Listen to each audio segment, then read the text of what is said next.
Halo geng, jumpa lagi kita di part yang ke-12.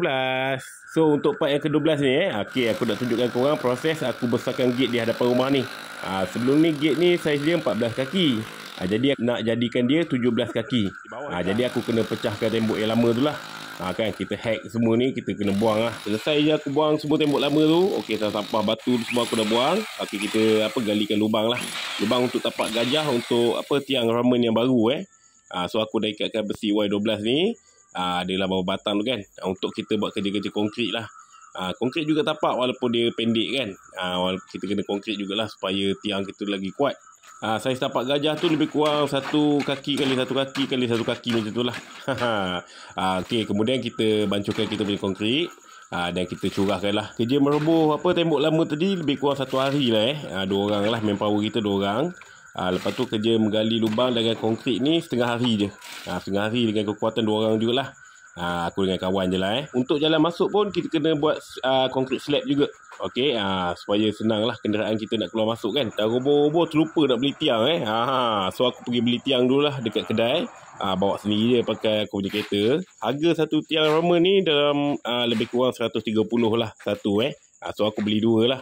Untuk kiri dan kanan. Ni aku buat pemasangan ni selepas konkrit kita tu betul-betul kering dan keras lah, baru kita boleh pasang. Kemudian kita terus konkrit dulu di bahagian bawah supaya tiang tu tak bergerak lah. So aku akan konkrit lebih kurang 1 kaki macam tu je. Okey, untuk slab pula di hadapan ni, okey aku dah letakkan dah besi-besi tu kan. So kita nak jalan sekali lah konkrit ni hari.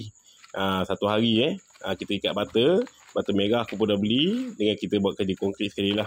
Tengah-tengah ikat bata ni terlupa pula sebab planning aku nak tambahkan kepala pipe lah di selepas meter ni. Sebelum kita buat pemasangan bata tu penuh kan. So aku pakai full stainless steel. Kau boleh tengok dalam video aku macam mana aku buat. So korang boleh follow Kemudian kita baca-bacakan lagi kita punya konkrit. Dan kita buat slab pula. Slab ni agak tebal juga, lebih kurang 5 ke 6 inci macam tu lah ketebalan dia. So aku gunakan besi Y12 untuk dia punya besi-besi tertulang di bawah tu lah. So yang ni sekejap je kita konkrit ni sebab tak besar sangat So kita buat basah sikit supaya kekuatan dia lebih kuat lah. Senang nanti kenderaan nak keluar masuk. Ni setakat ni ni rupa dia kita dah buat konkrit slab ni. Tiang pun kita dah dirikan, bata pun kita dah ikat. Dan kepala pipe pun kita dah masukkan dah macam tu. So cantik lah. Okey, kemudian hari esoknya pula kita sambung lagi dengan tiang ramen lagi sebelah Tapi unik sikit tiang ramen yang ni sebab aku nak salut dia pada tiang ramen yang lama ni sebab aku nak letakkan kaki awning tu nanti, awning di rumah ni kan. Sebab jiran dah pakai sepenuhnya tiang ramen yang kongsi tu. So aku kena buat tiang ramen yang baru lah.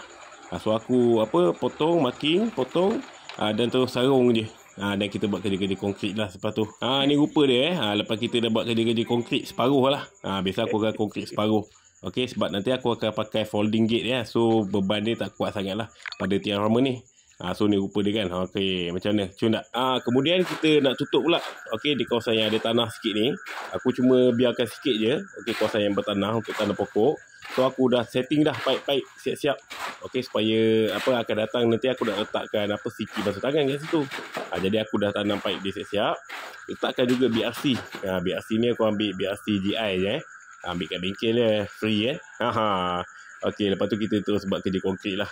Sekejap je kerja konkrit ni, tak lama sebab konkrit kasar sajalah. Okey tuan-tuan, ni lah rupa dia Aku letak lah bridge block, batu blok dekat atas tu kan, hiasan lah cuma dari bahagian hadapan tu yang batu bata tu aku belum letak clear coat lagi. Okey, so dia tak berkilat lah.